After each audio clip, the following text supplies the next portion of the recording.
ಪ್ರಿಯ ವೀಕ್ಷಕರೇ, ನಾವಿಂದು ನಿಮ್ಮ ಬದುಕನ್ನೇ ಬದಲಾಯಿಸಬಲ್ಲಂತಹ ಒಂದು ಪುಸ್ತಕವನ್ನು ಪರಿಚಯಿಸುತ್ತಿದ್ದೇವೆ. ಅದೇ ಭಗವದ್ಗೀತಾಮೃತ. ಇದರಲ್ಲೇನು ವಿಶೇಷವಿದೆ? ಕನ್ನಡದಲ್ಲಿ ಎಷ್ಟೋ ಭಗವದ್ಗೀತೆಗಳು ಬಂದಿವೆ ಎಂದು ನಿಮಗನಿಸಬಹುದು.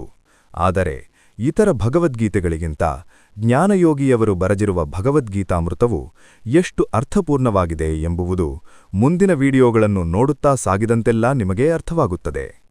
ಹೌದು, ಜ್ಞಾನಯೋಗಿಯವರ ಬರವಣಿಗೆಯ ಲಾಭವನ್ನು ಎಲ್ಲರೂ ಪಡೆಯಬೇಕೆಂಬ ಉದ್ದೇಶದಿಂದ ಅವರು ಬರೆದಿರುವ ಭಗವದ್ಗೀತಾಮೃತ ಪುಸ್ತಕದ ಆಯ್ದ ವಿಚಾರಗಳನ್ನು ಭಗವದ್ಗೀತಾಮೃತ ಆಯ್ದ ವಿಚಾರಗಳು ಎಂಬ ಸರಣಿಯಲ್ಲಿ ಹೊರತರಲಿದ್ದೇವೆ. ಇದು ಆ ಸರಣಿಯ ಮೊದಲನೇ ವಿಡಿಯೋ. ಈ ಪುಸ್ತಕವನ್ನು ಜ್ಞಾನಯೋಗಿಯವರು ಯಾವ ರೀತಿ ಬರೆದಿದ್ದಾರೆಂದರೆ, ಒಂದು ಬಾರಿ ಪುಸ್ತಕವನ್ನು ಕೈಗೆತ್ತಿಕೊಂಡರೆ ಕೆಳಗಿಡಲು ಮನಸ್ಸೇ ಬರುವುದಿಲ್ಲ. ಓದಲು ಪ್ರಾರಂಭಿಸಿದ ನಂತರ ಇಷ್ಟೊಂದು ಪುಟಗಳನ್ನು ಓದಿ ಮುಗಿಸಿಬಿಟ್ಟೇವಾ ಎಂದು ನಿಮಗೆ ಆಶ್ಚರ್ಯವಾಗುತ್ತದೆ. ಆ ರೀತಿ ಅವರ ಬರವಣಿಗೆಯ ಶೈಲಿಯು ನಮಗೆ ತಿಳಿಯದಂತೆಯೇ ಅಪಾರವಾದ ಜ್ಞಾನವು ನಮ್ಮ ಮನಸ್ಸಿನೊಳಗೆ ಇಳಿಯುವಂತಿರುತ್ತದೆ. ಅವರ ವಿಚಾರಧಾರೆಯ ಮುಖಾಂತರ ಅತ್ಯಂತ ಸುಲಭವಾಗಿ ಕಡಿಮೆ ಸಮಯದಲ್ಲಿ ಅಪಾರವಾದ ಜ್ಞಾನವನ್ನು ಪಡೆಯಬೇಕಾದರೆ ಈಗಲೇ ಚಾನೆಲ್ ಅನ್ನು ಸಬ್ಸ್ಕ್ರೈಬ್ ಮಾಡಿಟ್ಟುಕೊಳ್ಳಿ. ಈಗ ಈ ಕೃತಿಯಲ್ಲಿ ಲೇಖಕರಾದ ಜ್ಞಾನಯೋಗಿಯವರು ಏನು ಹೇಳಿದ್ದಾರೋ ಅವರ ಮನದಾಳದ ಮಾತುಗಳನ್ನು ಕೇಳೋಣ. ಪ್ರಿಯ ಆತ್ಮಸ್ವರೂಪಿಗಳೇ, ಶ್ರೀಕೃಷ್ಣ ಪರಮಾತ್ಮನು ಅರ್ಜುನನಿಗೆ ಬೋಧಿಸಿದ ಭಗವದ್ಗೀತೆಗೆ ಸರಳವಾದ ಹಾಗೂ ವಿವರವಾದ ವಿಶ್ಲೇಷಣೆಯನ್ನು ನೀಡುತ್ತಾ ಭಗವದ್ಗೀತಾಮೃತ ಎಂಬ ಈ ಗ್ರಂಥವನ್ನು ರಚಿಸಿ ಪರಮಾತ್ಮನ ಉಪದೇಶಗಳನ್ನು ನಿಮಗೆ ತಲುಪಿಸುವ ಅವಕಾಶ ದೊರೆತಿದ್ದಕ್ಕೆ ನನಗೆ ತುಂಬಾ ಸಂತೋಷವಾಗಿದೆ. ಈ ಕೃತಿಯನ್ನು ನಾನೇ ಬರೆದಿದ್ದರೂ ಇದನ್ನು ನನ್ನಿಂದ ಬರೆಸಿದ್ದು ಆ ಪರಮಾತ್ಮನೇ ಎಂಬುದು ನನ್ನ ದೃಢಭಾವನೆ. ಈ ಗ್ರಂಥವನ್ನು ನಾನು ಪ್ರತಿದಿನ ಅಮೃತ ಘಳಿಗೆಯಲ್ಲಿ, ಅಂದರೆ ಬೆಳಗಿನ ಜಾವ 3:45ರಿಂದ 4:45ರವರೆಗೆ ಮಾತ್ರವೇ ಸ್ವಲ್ಪ ಸ್ವಲ್ಪವಾಗಿ ಬರೆಯುತ್ತಿದ್ದೆ.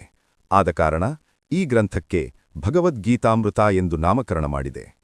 ಇದನ್ನು ಬರೆಯುತ್ತಿರುವ ಪ್ರತಿ ಕ್ಷಣವೂ ನನ್ನ ಮನಸ್ಸು ಒಂದು ಬಗೆಯ ಆನಂದದಲ್ಲಿ ತೇಲುತ್ತಿತ್ತು. ಜೀವನವೆಂದರೇನೆ ಕಷ್ಟಗಳು, ನಷ್ಟಗಳು, ದುಃಖಗಳು. ಆದರೆ ಅವೆಲ್ಲವೂ ಈ ಗ್ರಂಥವನ್ನು ಬರೆಯುತ್ತಿರುವಾಗ ಮಾಯವಾಗಿ ಬಿಡುತ್ತಿದ್ದವು. ಮನದಲ್ಲಿ ಏನೋ ಒಂದು ಹೊಸ ಶಕ್ತಿ ಉದಯವಾದಂತಾಗಿ ನನಗಿರುವ ಕಷ್ಟ, ನಷ್ಟ, ದುಃಖಗಳು ದೂರವಾದ ಅನುಭವವಾಗುತ್ತಿತ್ತು. ಏಕೆಂದರೆ ನಮ್ಮನ್ನು ನಾವು ಈಗ ತಿಳಿದುಕೊಂಡಿರುವುದೇ ಬೇರೆ, ವಾಸ್ತವವಾಗಿ ನಾವೇ ಬೇರೆ. ನಾವು ದೇಹವಲ್ಲ, ದೇಹಧಾರಿಗಳು, ಆತ್ಮಸ್ವರೂಪಿಗಳು.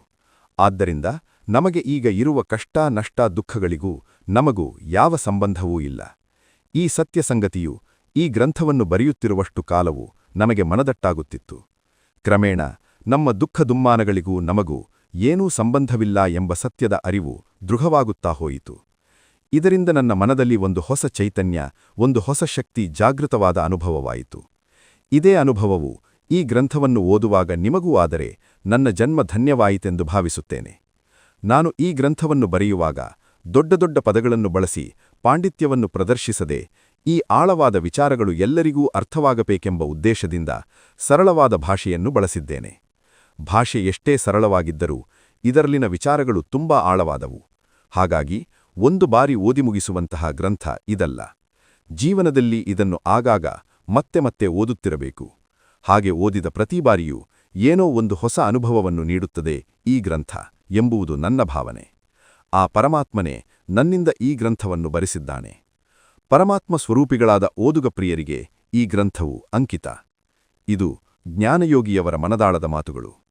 ಭಗವದ್ಗೀತೆಯಲ್ಲಿನ ಶ್ರೀಕೃಷ್ಣ ಪರಮಾತ್ಮನ ಉಪದೇಶಗಳು ನಿತ್ಯ ಸತ್ಯವಾದವು, ಕಾಲಾತೀತವಾದವು. ಯುಗಗಳು ಬದಲಾದರೂ, ಬದುಕಿನ ಶೈಲಿ ಬದಲಾದರೂ ಮಾನವನ ಜೀವನದಲ್ಲಿ ಗೀತೆಯ ಅಮೂಲ್ಯತೆ ಹಾಗೆಯೇ ಉಳಿದಿದೆ. ಶ್ರೀಕೃಷ್ಣ ಪರಮಾತ್ಮನ ಬೋಧನೆ ಮತ್ತು ಜ್ಞಾನಯೋಗಿ ಅವರ ವಿಶ್ಲೇಷಣೆ ಇವೆರಡರ ಸಮ್ಮಿಲನದೊಂದಿಗೆ ಹೊರಬಂದಿರುವ ಈ ಭಗವದ್ಗೀತಾಮೃತವು ವೀಕ್ಷಕರಿಗೆ ಹಾಗೂ ಓದುಗ ಪ್ರಿಯರಿಗೆ ಜ್ಞಾನದ ರಸದೌತಣವಿದ್ದಂತೆ. ಇದನ್ನು ಎಲ್ಲರೂ ಸವಿಯಬೇಕು ಎಂಬುವುದು ನಮ್ಮ ಅಭಿಲಾಷೆ. ಇನ್ನು ಮುಂದಿನ ವಿಡಿಯೋಗಳಲ್ಲಿ ಭಗವದ್ಗೀತಾಮೃತದ ಆಯ್ದ ವಿಚಾರಗಳನ್ನು ಅರಿಯೋಣ. ಧನ್ಯವಾದಗಳು.